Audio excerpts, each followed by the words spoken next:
Johnson. I'll be cutting down trees today with this old axe of mine.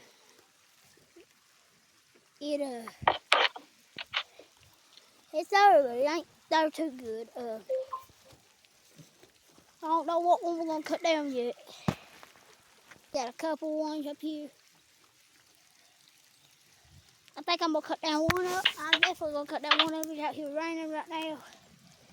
I done cut down two. You can say yes. Right there. Here they are. I decided to make a YouTube video out of it now. We'll probably walk right over here. But this and that here. It ain't big. I don't want to cut down big now. Go set my phone somewhere. We'll start cutting it. It don't look too big. It's about the size I need for 4 wood. I'm 11 years old out here. And I was talking to this Lex. The next video will be me shooting my Lex.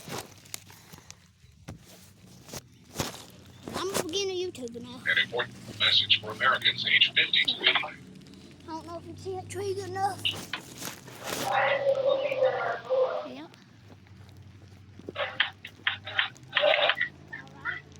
Well, guys, today we got a crazy one for you. Right, here we are. All right. Cologne review. Another thing. One of these colognes behind me is $460. My son Mike, he's a cologne connoisseur, so we're going to put him to the test and see if he can tell the difference between this $460 cologne and the $30. But I'll be up first for the blind taste. Well, let's come back to it. She's your dog. Been using her all day.